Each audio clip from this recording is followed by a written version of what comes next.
Selama hampir 8 tahun berdakwah, 9 tahun berdakwah di Mekah, subhanallah tidak ada yang beriman kepada Nabi SAW kecuali 153 orang.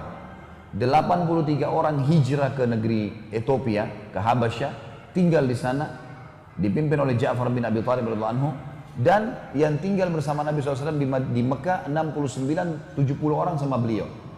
8 tahun, 9 tahun berdakwah. Maka Nabi SAW melihat, dan di situ juga disiksa kaum muslimin, nggak bisa berdakwah, nggak bisa bertemu orang, keluar Mekah pun tidak bisa dijaga di pintu gerbang. Susah. Kalau begitu dakwah digebukin, dipukulin, mati pun tidak ada masalah. Kalau ada orang Mekah yang bunuh orang Islam halal, nggak dihukum. Jadi betul-betul terus isolasi. Nabi SAW berpikir cari lokasi dakwah baru. Lalu terlintas di benak Nabi SAW, ijtihad beliau, lokasi dakwah yang paling dekat adalah kota Taif. Kota Taif teman-teman kurang lebih 60 km dari Mekah. Dan kota ini dingin, enak. Memang. Sampai sekarang Masya Allah udaranya bagus sekali dan sudah masuk di, tentu dia dekat Mekah ya, jadi masuk di kerajaan Saudi sekarang. Pergilah Nabi SAW sebelum subuh ke sana, masih gelap. Karena kalau sudah terang, biasanya orang-orang Mekah lihat, ditahan, nggak boleh keluar. Supaya nggak ada yang tahu. Rupanya, Nabi SAW jalan kaki, 60 km jalan kaki bisa ditempuh sampai 3 hari. Jalan kaki, baru sampai ke kota Taif. Pamannya, Abu Lahab, yang Allah sebutkan dalam surah Masad, benci sekali dengan Islam ini. Benci sekali dengan Nabi SAW. Karena Nabi menantang mereka untuk menyembah berhala. Sementara Abu Lahab ini termasuk pebisnis terbesar di Mekah, patung. Dia yang banyak jual patung tuh. Nah dia merasa Nabi SAW kalau larang, walaupun ponakannya sendiri, berarti ganggu bisnisnya dia nih.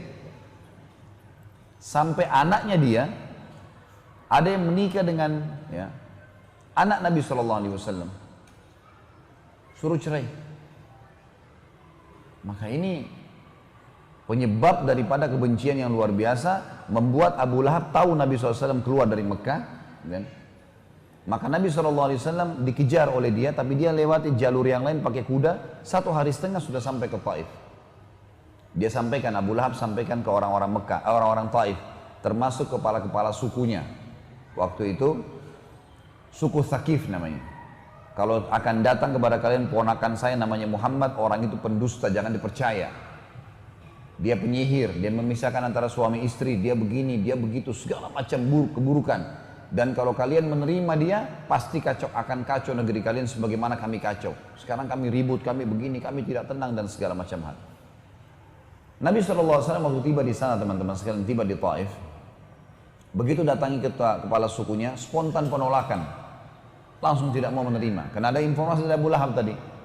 Gak mau menerima. Lalu kata Nabi SAW, baiklah kalau kalian tidak mau terima, izinkan saya berdakwah ke kaum kalian. Enggak, kata mereka, enggak boleh sama sekali. Kalau kamu berdakwah, kalau kau berdakwah ke mereka, maka kau akan ngacoin semuanya. Maka kami usir kamu keluar dari Taif. Nabi SAW pun akhirnya coba merayu, tidak bisa. Akhirnya pemimpin-pemimpin kota Taif ini mengatakan kepada satu kota Taif, bayangin kalau satu Denpasar gitu ya, semuanya rajam Nabi SAW, lempar dengan batu. Tapi bukan badannya, kakinya. Setiap Nabi SAW angkat kaki kanan, misalnya kaki kanannya yang dilempari SAW. Kaki yang mulia, kakinya Nabi dilemparin, berdarah-darah. Turun kaki kanan, kaki kiri diangkat, kaki kiri yang dilemparin. Sampai semuanya penuh dengan darah nih. Nabi SAW terus jalan, karena kalau beliau diam, malah nanti bisa mati terajam gitu. Dan dakwah akhirnya terhadang. Maka jalanlah.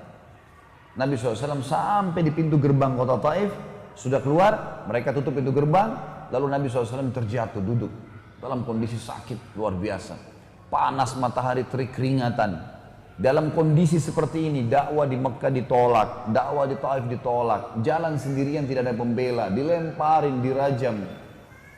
Beliau berusaha datang ke bawah sebuah pohon teman-teman sekalian, lalu Nabi SAW mengucapkan kalimat, ini saksi bahasan kita.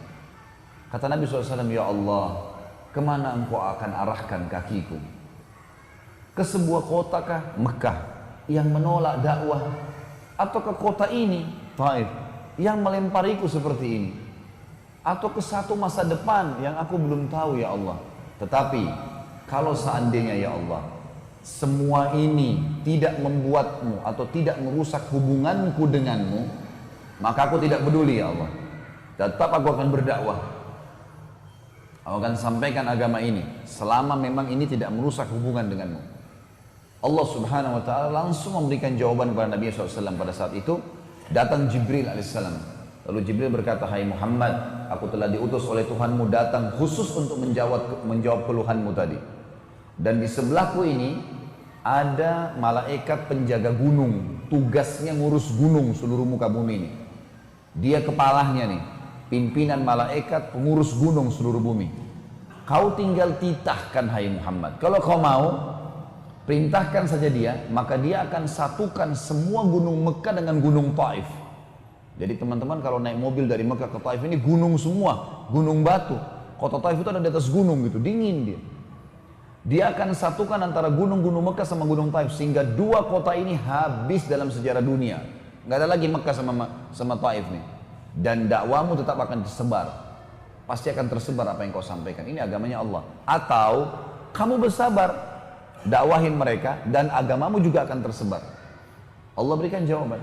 Maka kata Nabi SAW, saya bersabar. Semoga saja dari kota ini, dituntut kota Taif, dari kota ini Allah mengeluarkan dari keturunan mereka yang beriman kepadanya.